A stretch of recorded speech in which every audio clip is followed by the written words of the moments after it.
നിങ്ങൾക്കൊരു കാര്യം അറിയോ? ഈ നൈറ്റ് ഷിഫ്റ്റ് എടുക്കുന്നവർ ഒരുപാട് നേരം കിടന്നുറങ്ങി കുറച്ച് വൈകിയൊക്കെ എണീറ്റാൽ മതി എന്ന് വിചാരിച്ചാൽ നടക്കില്ല. എന്നാൽ അന്നത്തെ ദിവസം നേരത്തെ എണീക്കുകയും ചെയ്യും. സത്യം പറഞ്ഞാൽ എനിക്ക് നല്ല ഹെഡേക്ക് ഉണ്ടായിരുന്നു.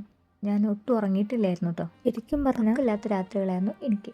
കുറേ റീൽസൊക്കെ കണ്ട് എങ്ങനെയൊക്കെയോ നേരം വിളിപ്പിച്ചെടുത്തു. അങ്ങനെ റൂമൊക്കെ ക്ലീൻ ചെയ്ത് ഞാൻ താഴേക്ക് ഇറങ്ങിപ്പോയി. അപ്പോഴേക്കും നമ്മുടെ വീട്ടിലെ ആൽവിൻ ചേട്ടൻ, ആൽബി, ജിസ്മോൻ, അമ്മു എല്ലാവരും ജോലിക്ക് പോയിട്ടുണ്ടായിരുന്നു. പിന്നെ ഞാൻ അനന്തും മാത്രമേ ഇവിടെ ഉള്ളൂ. അവരെ ചെരുപ്പ് നോക്കിയിട്ടാണ് ഞാനിത് മനസ്സിലാക്കുന്നത്. ഇനി എൻ്റെ വായെന്ന് പറഞ്ഞത് കണ്ടിട്ട് വെപ്പല്ലാന്ന് വിചാരിക്കേണ്ട. ഇതെൻ്റെ പ്ലെയിൻ കമ്പിയാണ്. എൻ്റെ മരണം വരെ ഈ സാധനം എൻ്റെ കൂടെ ഉണ്ടാവും. അത് കഴിഞ്ഞ് കിച്ചണിലോട്ട് വന്നിട്ട് എന്ത് കഴിക്കും എന്നുള്ള കൺഫ്യൂഷനിലായി. ഇടയ്ക്കിടയ്ക്ക് പാറു വിളിച്ചു. പിന്നെ ഞാൻ എന്തൊക്കെയോ എടുത്ത് കഴിച്ചിട്ടുണ്ടായിരുന്നു. എൻ്റെ സാധനങ്ങളെല്ലാം കഴിഞ്ഞ് പിന്നെ നമുക്ക് ഹൽദി പോകണമായിരുന്നു. അതിനുള്ള ഒരുക്കാണ് നിങ്ങളീ കാണുന്നത്. ചത്ത് കിടന്നാലും ചമഞ്ഞ് കിടക്കണം എന്നൊരു ചൊല്ലുണ്ടല്ലോ, അതുപോലെ തന്നെയാണ് കുളിച്ചില്ലേലും ലിപ്സ്റ്റിക് ഇടുക, സ്പ്രേ അടിക്കുക, ഇതൊക്കെ മസ്റ്റാണ്. എങ്ങനെയൊക്കെയോ ഞാൻ മുടിയൊക്കെ കെട്ടി ഇറങ്ങി. പിന്നെ അത് കഴിഞ്ഞപ്പോൾ എനിക്ക് തോന്നി ഈ മുടികെട്ടിൽ എനിക്ക് ചേരുന്നത്. അങ്ങനെ മുടി കഴിച്ചിട്ട് പിന്നെ ഇറങ്ങി. UK വന്ന് ഡ്രസ്സിന് ഇറക്കം കുറഞ്ഞു എന്നുള്ളൊരു കമൻറ്റ് പറയരുത്. കാരണം ഇവിടെ ആർക്കും അങ്ങനെ ഒരു പ്രശ്നമേ ഇല്ല. പ്രശ്നം മൊത്തം നമ്മുടെ നാട്ടുകാർക്കാന്നേ. അങ്ങനെ കീയെടുത്ത് താഴെ ഇറങ്ങി, ഷൂ എടുത്തിട്ടു, പിന്നെ ഒരു സഞ്ചി എടുത്ത് ഞാൻ ഇറങ്ങി. ഇറങ്ങാൻ നേരം അത്യാവശ്യം വെയിലുണ്ടായിരുന്നു കേട്ടോ.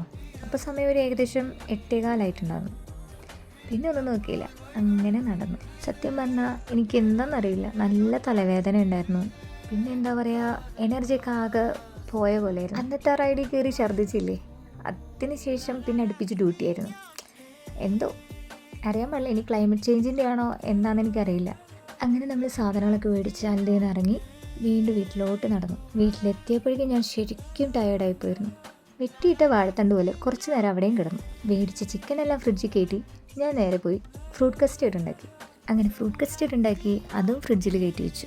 സത്യം പറഞ്ഞാൽ കറി ഉണ്ടാക്കാനുള്ളൊരു മൂഡിലേ അല്ലായിരുന്നു ഞാൻ. ബിരിയാണിയൊക്കെ ഉണ്ടാക്കണം എന്നുള്ള പ്ലാനിലായിരുന്നു. തലേ ദിവസം ഞാൻ കുറച്ച് ചോറും ബീട്രൂട്ടും ക്യാരറ്റ് തോരൻ ഉണ്ടാക്കി വെച്ചിട്ടുണ്ടായിരുന്നു. അങ്ങനെ അതിൻ്റെ കൂടെ കഴിക്കാനായിട്ട് നമ്മുടെ തട്ടിക്കൂട്ട് മറ്റേ തൈര് ആ കറി ഉണ്ടല്ലോ, അതിലെ വഴുതനങ്ങയ്ക്ക് പകരം മുട്ട പുഴുങ്ങി മുറിച്ചിട്ടൊന്ന് മാത്രമേ ഉള്ളൂ.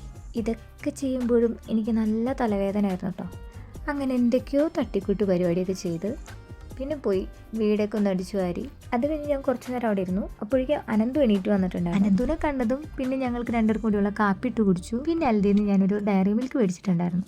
അത് ഞങ്ങൾ രണ്ടുപേരും കൂടി ഷെയർ ചെയ്ത് കഴിച്ചു. പിന്നെ കുറച്ച് നേരം താഴെ പാട്ടൊക്കെ കേട്ടിരുന്നു. അത് കഴിഞ്ഞ് നേരെ പോയി കുളിച്ചു. പിന്നെ റൂമിൽ വന്ന് ബാക്കിയുള്ള ഡയറി മിൽക്കും കഴിച്ചു. അത് കഴിഞ്ഞ് 2 മെഗ്നീഷ്യൻ ടാബ്ലറ്റും കഴിച്ച് പിന്നെ ഞാൻ നേരെ ഉറങ്ങാൻ കിടന്നു.